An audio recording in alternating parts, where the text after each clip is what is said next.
যাব যেমন আবু জাফর মোহাম্মদ আসুল্লাহ, ওনাকে আমরা উজ্জ্বল নামেই চিনি, DGM core and upstream BTCL.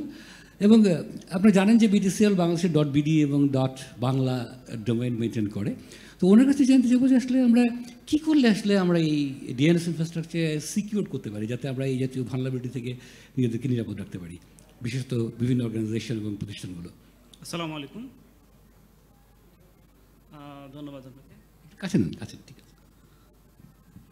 Mainly আমরা যদি ধরেন আমরা যে ডিএনএ যখন সেট আপ রেডি করি, এটা প্রথম পার্ট হচ্ছে হার্ডওয়্যার পার্ট আর সফটওয়্যার পার্ট, সার্ভিস পার্ট।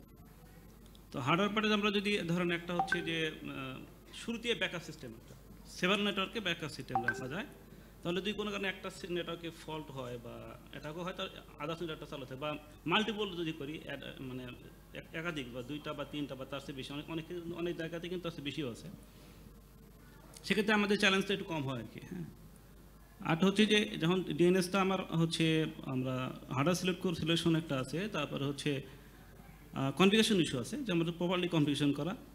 আর হচ্ছে যে আমরা যে একটা সেট আপ করলাম, সেটাকে পরিচালনার জন্য, অপারেশন মেনটেন্যান্সের জন্য বা সাপোর্ট সাপোর্টের জন্য এক্সপার্ট লোক তৈরি করা, মানে ট্রেন লোক তৈরি করা, যেগুলো দ্বারা মানে প্রতিনিয়ত এটাকে মনিটরিং করবে এবং হেলথ চেক করবে এবং হচ্ছে কনফিগারেশনগুলো চেক করবে যে হ্যাঁ রেগুলার আমাদের যে কনফিগারেশন করছি সেটা ঠিক আছে, কিংবা এবার ডিএনএসের ট্রাফিক যেটা আসে সেটাও চেক করে যে এটা ট্রাফিক নর্মাল ট্রাফিক, যেগুলো অ্যাবনর্মাল তাহলে সঙ্গে সঙ্গে তার অ্যাপ্লিকেশন নিজে চেঞ্জ করা আর কি।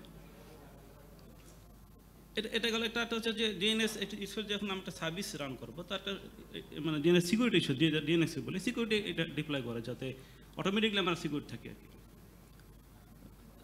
এটা ছাড়াও আমরা যে ধরেন আমরা যে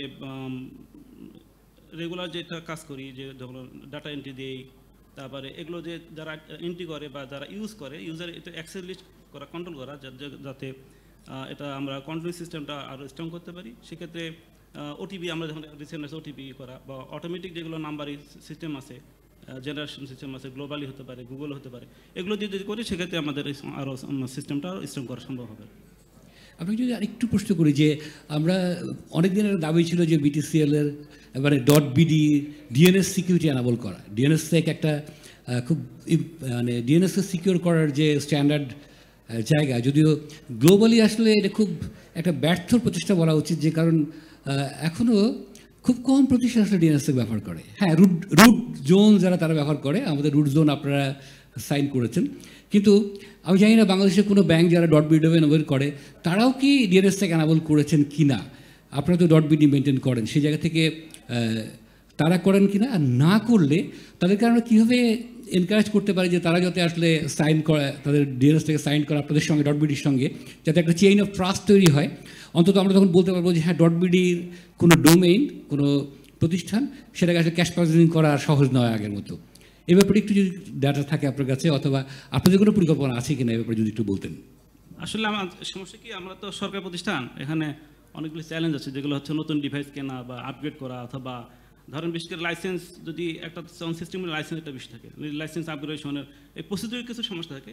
আর হচ্ছে যে আমরা যেটা ধরেন এখন একটা সিস্টেম চালু আছে আমরা কারণ এখানে দুই ধরনের ডিএনএস ইউজ করে, একটা হচ্ছে ধরেন আমার .bdর জন্য একটা, আরটা হচ্ছে আমার নিজস্ব যারা ইউজার আছে তাদের জন্য একটা ডিএনএস, দুই ধরনের সার্ভিস।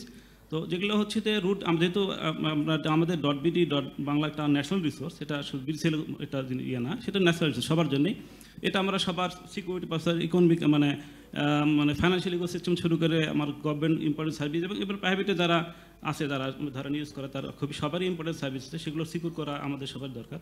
তো আমরা অলরেডি স্টেপ একটা পার হয়েছি, এবং আমরা এখনকার যে ডিভাইস যেগুলো আছে সেগুলো আসলে অনেকদিন আগে আমাদের একটা প্রকিউর করা, সেগুলো আমাদের প্রপারলি এখন হয়তো সম্ভব না, কিন্তু আমাদের অলরেডি প্রজেক্টটা রানিং আছে, সেগুলো হয়তো আমরা এটা যদি আমরা সেটা রেডি করতে পারি বা চালানো আছে কাজ, সেটা হলে আমাদের কাজগুলো নেক্সট কাজগুলো আরও মানে স্ট্রং হবে আর কি।